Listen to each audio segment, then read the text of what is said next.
Hello there, ladies and gentlemen, and welcome yet to another interesting episode of the Candid Talk. As usual, my name is Evans Okinyi. Now, joining me to help understand and demystify the intrigues of Kenyan and global politics is none other than renowned scholar and, of course, political analyst and commentator, the one of his kind, Professor Herman Manyora. Prof, how are you? Wonderful, wonderful, wonderful. Welcome to another episode of the Candid Talk. Prof, are you aware that Brazil actually had the elections, and something here is actually interesting. Lula da Silva is the one who won the presidential elections, and he actually won over the one who was the incumbent president, Jair Bolsonaro. Now, Bolsonaro happens to have been a one-term president, same to your good friend Donald Trump. Yes. Now my question is, something that is kind of surprising here is that Bolsonaro rose to presidency on a populist ticket 5 years ago, and that is blamed on his failure right now. What do you think actually about this kind of populist politics that people are playing here? Of course, we saw that with Donald Trump, and then we've seen that with the president of Brazil, who's now been defeated. Are you trying to say you can suspect that will affect Ruto? And then here we are in this country now. Can we actually try to create that kind of nexus about this populist kind of politics and how it can actually affect these people? You know, when you come to power with the promises, because that's what a populist does. You capitalize on the suffering of people at a time. And when somebody is drowning, they can hold on to anything, right?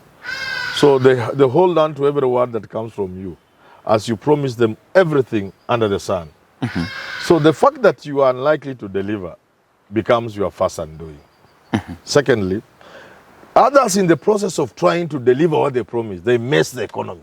The suffering becomes more. You touch the wrong buttons to please. You get it? Look at Sri Lanka. You promise tax cuts, for example. So you go ahead and make tax cuts. And people are, but you are touching the wrong buttons. You know? Affecting the monetary, fiscal policies of the country, and then the country you thought you are trying to save, then it collapses. So in many instances, populist leaders meet sudden death, sudden end. They end suddenly. As fast as they started, come easy, go easy. There's James Harley just used to come easy, go easy. Because populism does not come up with sustainable programs. You say things that are popular. And finally,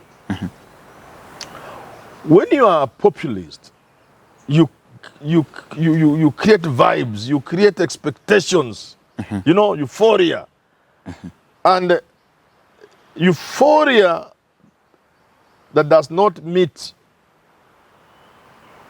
good results leads to disillusionment. So disillusionment is an obvious consequence of a populist government. It creates disillusionment because expectations are so high. I know many people thought Unga will be 70 shillings by now. So such a people can be very disillusioned. And of course, that is what they were told. Yeah, they were told 70, 80, Unga, Mafuta 100. Once I hold the Bible and put it down. Biblia chini, Unga shilingi hamsini. So that can breed a lot of problems. That's why many of these people can rarely get a second term. Contrary to what people think, that because Ruto is so powerful, he has gotten everybody around him, 2027 should be a walkover. How will it be a walkover when you will have created disillusionment? When many of the things can't happen. And if you want them to happen, you force them to happen. Because this is what can happen to Ruto. He says he wants to be given time, which is good. And actually is right. But soon, I suspect, I hope it won't happen, people will get so angry because of the cost of living. They will begin to make noise. Now, in response to the noise, Ruto may then try to please the people by touching buttons. and then you are touching the wrong buttons. Then you make the situation worse. So as you get to 2027, you are already limping.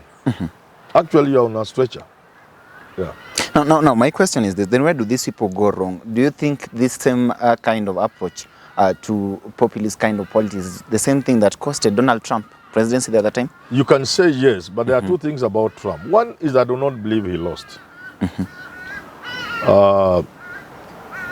Two is what we are saying. The many promises he made, like the wall. The wall was very exciting. I'll build a wall, a beautiful wall with a door inside for legal immigrants, with a nice door inside the wall. It was one of the, apart from make America great again, the wall was so exciting to Americans. And draining the swamp in Washington. Those are very populist things. But then he did very little of that. The bigger things he did, the bigger things about trade in the interest of America, he did. The bigger thing about America spending money across the world instead of spending at home, he did.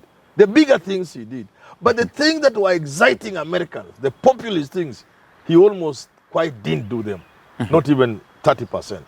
And that could have contributed to the absence of the excitement. Although I believe he won, but then a few things happened. Now, this kind of populist politics, some people do say that it may not actually withstand the test of time. That it comes a point when you can no longer sell your propaganda to people and they buy it the same way you did some time back. Now, this time round, this is happening at a time when the 2027 elections will come at a time when already William Ruto is in power. Don't you think that for a man who has never lost any election that he stood for, maybe, and has been described as a political genius in this country, do you think that perhaps he may see the danger in playing some sort of populist politics and change it straight so that at the end of the day he emerges victorious and do not fail to serve a second term? William Ruto is smart. I would not be overly surprised if he won a second term. On account of him being a smarter politician than most politicians in this country. So I wouldn't be surprised. But what we are saying, it is not as automatic as people think. And we are basing this argument on the topic you have brought, which is populism. When you are a populist candidate, you promise things and you don't deliver those things. That can affect you. I think that's the subject of discussion. Definitely. It's not about whether he's shrewd or not. Shrewd, smart Ruto is. And nobody would be surprised if he didn't win 2027. In fact, many of us would be surprised if he lost. But we are saying, under what circumstances may this populism be Ruto's undoing? And we are saying, you hype expectations and you don't deliver. Normally a populist is like a demagogue. Most of them are demagogues. They know how to manipulate the masses with the power of language, the power of communication, and touching people where it matters. When you see these church pastors driving very, very nice cars, it's women and other people who buy for them. They touch them where it matters. Naambia mama najua mzee siku hizi amepotelea nje, mmetengeneza pesa. When you people are struggling, you are with your husband every day. Now that money has come, he's always telling you he's going to Mombasa. I know you are lonely, but God is with you. Pray to your God. At that stage, most women are lonely. Children have gone out of school, have finished school. You are alone with your wife, husband. Money has come into the family. You have finished mortgages. You have a few things here and there. And he's always out of the home with small little girls. So pastor anaguza tu pale mama anamnunulia Mercedes. So demagogues are people who know where to touch and get what they want. But now when it comes to politics, usually it is short-lived because you don't deliver. And people begin to see this, the smoke clears. And they see Unga is still at 200, it has gone to 250. Petrol has gone higher, not lower. There must be very loyal people to continue supporting you. Now, Prof, a number of people, now getting back to Lula da Silva and Bolsonaro's case, Lula da Silva is 20 years older than Bolsonaro. Yes. And a number of people are saying that perhaps I've likened Lula da Silva to Raila Odinga here, and saying that perhaps that kind of approach that the old man decided to give the young man over there may perhaps appear in 2027 if our president is not careful enough. I hear you have begun saying Raila the sixth.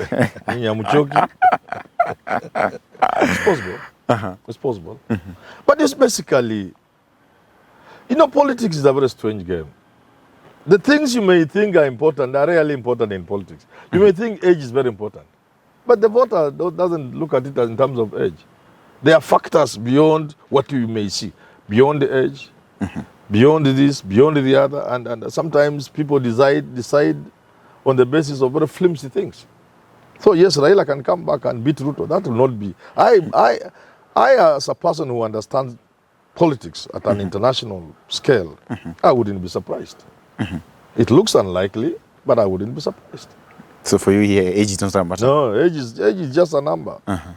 Some of us are very young people. So you still believe that?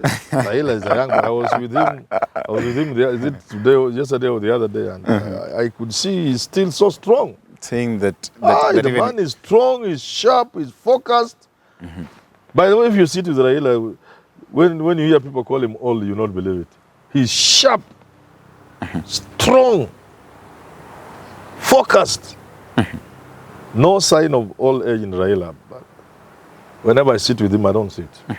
Yeah. Number of people would perhaps advise the former Prime Minister to mentor somebody else, sit back and relax. Yeah, that's what everybody expects. Is that what you would actually tell him? Yeah, many people think you should support Kalonzo, the time Kurudisha Mkono Mefika. But another way, you know, that is even me, I think so. I don't think Raila has a problem with that. Actually, on the contrary, I think Raila should be thinking along those lines. But politics, again, doesn't work like that. Politics si kitu ya kupewa shika hii kama hii simu chukua. Politics is about power. And power nobody gives the other. Power you grab. Power you go for. If Ruto was waiting to be given the way my kinsman from Western has always been waiting, will he ever have been even become a small thing? Power, Ruto understands power. I think a person who understands power is like Ruto. Power, you go for it. You put in it everything you have and get power. You see, Raila is a very good politician, but he doesn't seem to understand power. He approaches power in a way that is not like the way power is approached. Power, you put in everything. And Ruto understands that. Everything. So much as Raila may support somebody, will that person put in everything? They have to put in everything. It can't just be because Raila has said you, where certain you unachukua, then you get.